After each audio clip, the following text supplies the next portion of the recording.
What if I told you that the most famous city on Earth almost never existed? Today, New York is home to more than 8.3 million people, 32,000 streets, 5 boroughs, and 3 powerful rivers which together form a city unlike any other on the planet. But here's the shocking part.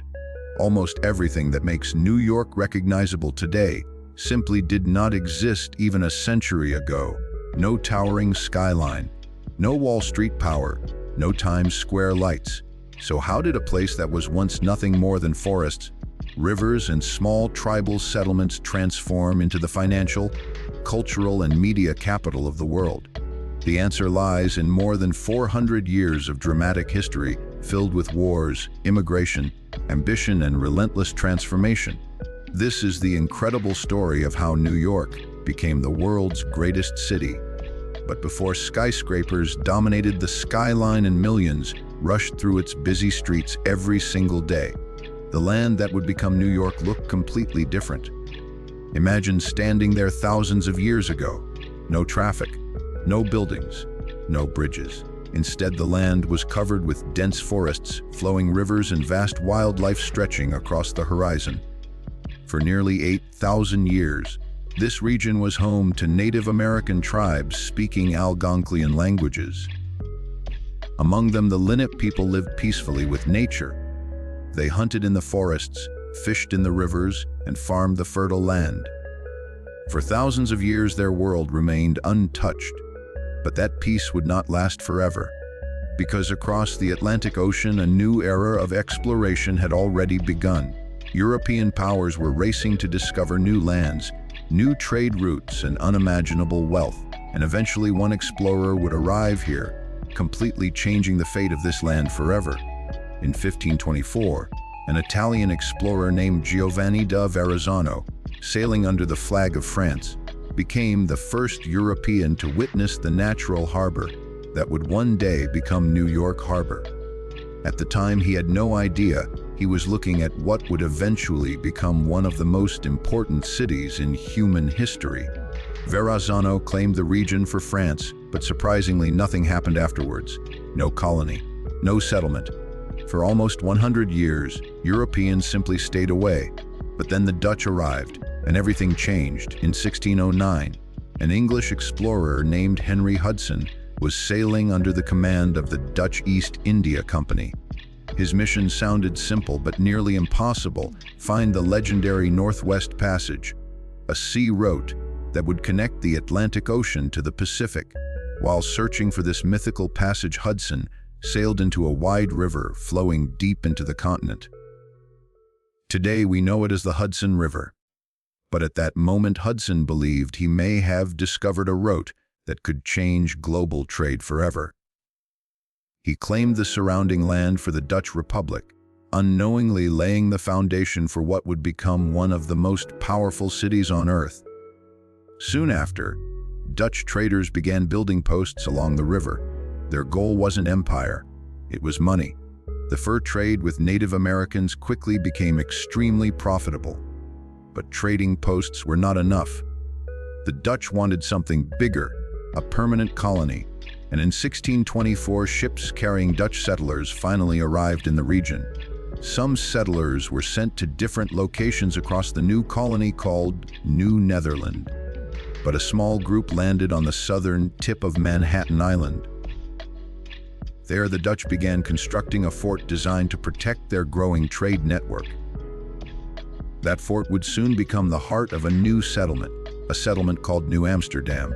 And with it, the true story of New York City had officially begun.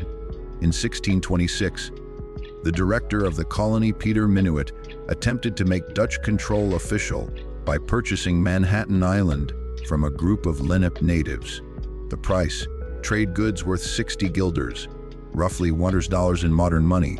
Today, Manhattan is worth trillions of dollars, making it perhaps the most famous land deal in human history. From that moment onward, New Amsterdam slowly began to grow. Merchants arrived, ships filled the harbor, trade expanded. By 1655, the population reached around 1,500 people, but the colony was far from peaceful, because the man in charge, Peter Stuyvesant, ruled with strict authority. He introduced tough laws, restricted religious freedom, and attempted to control nearly every aspect of life within the colony. Many settlers strongly disliked him, but the greatest threat to New Amsterdam was not internal conflict. It was war. Across the Atlantic, a fierce rivalry had erupted between England and the Netherlands. Both nations wanted dominance over global trade, and their conflict would soon reach the shores of this small Dutch colony. In 1664, English warships suddenly appeared in New Amsterdam's harbor. The Dutch were completely outmatched. Stuyvesant had little choice. Without firing a single shot, the city surrendered. Just like that, New Amsterdam disappeared from history, and a new city was born. The English renamed it New York in honor of James, the Duke of York, who would later become King James II. From that moment forward, the destiny of New York began accelerating toward greatness. But no one at the time could have imagined just how powerful and influential this city would eventually become. But the story of New York was only just beginning, because after the English captured the city in 1664 and renamed it New York, something extraordinary began to happen. What was once a small colonial settlement suddenly started transforming into one of the most important ports in the entire Atlantic world. Ships began arriving from every direction: Europe, the Caribbean, Africa, and eventually Asia. Trade exploded. Merchants made fortunes, and New York slowly began turning into a powerful economic hub. But beneath this rapid growth, tensions were rising, because by the mid-1700s, the American colonies were becoming increasingly frustrated with British rule. Taxes were rising, political freedom was limited, and many colonists felt they were being treated unfairly by the British Crown. New York quickly became one of the central stages of resistance. Secret political groups such as the Sons of Liberty began organizing protests and spreading revolutionary ideas throughout the colonies. In 1765, a historic political meeting known as the Stamp Act Congress was held in New York. Representatives from several colonies gathered to protest the taxes imposed by Britain. For the first time in history, the American colonies began acting together. The seeds of revolution had been planted, and soon the conflict would explode. In 1775, the American Revolution officially began. At first, the city was controlled by American forces under George Washington, but the British Empire was determined to crush the rebellion quickly. In 1776, one of the largest battles of the war took place near the city. The Battle of Long Island. British forces launched a massive attack against Washington's army. The result was devastating. The American troops were defeated and forced to retreat. New York fell into British hands. And for the next 7 years, the city became the main military base for British forces in North America. But the war did not last forever. In 1783, the conflict ended with the signing of the Treaty of Paris. British troops finally evacuated the city, and New York emerged as part of a brand new nation, the United States of America. Few people know this today, but New York briefly became the capital of the United States. In 1789, one of the most important moments in American history took place inside Federal Hall. There, George Washington was sworn in as the first president of the United States. At that moment, New York stood at the center of a new nation, but even bigger changes were coming. During the early 1800s, New York began transforming into the financial heart of America. In 1792, a group of merchants and traders signed an agreement under a tree on Wall Street. That agreement created the New York Stock Exchange. At the same time, institutions like the Bank of New York, founded by Alexander Hamilton, began shaping the financial system of the new country. Slowly but surely, Wall Street became the engine of American capitalism.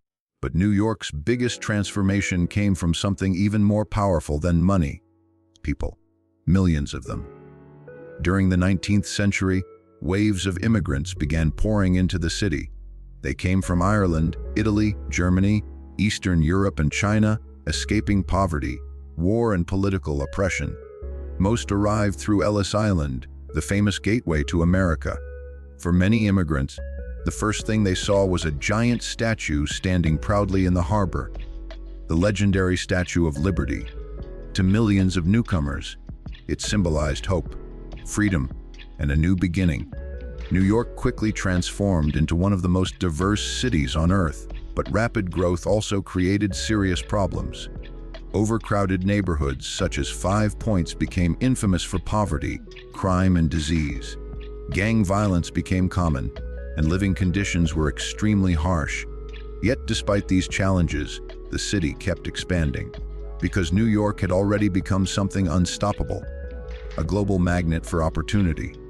By the early 20th century, New York entered a new era of ambition. Engineers and architects began competing to build the tallest buildings ever constructed.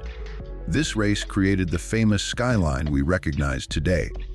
Towering structures like the Chrysler Building, the Empire State Building, and the Woolworth Building rose high above Manhattan. At the same time, the New York City subway opened in 1904, allowing millions of people to travel across the growing city every day. New York was no longer just a city. It was becoming a global powerhouse. But then disaster struck. In 1929, the global economy collapsed. The Wall Street crash of 1929 triggered the Great Depression. Banks failed. Businesses closed. Millions lost their jobs. Even the mighty city of New York was brought to its knees.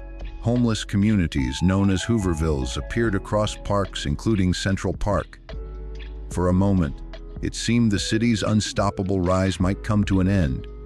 But New York had survived wars, revolutions, and economic disasters before, and once again it would rise, stronger than ever.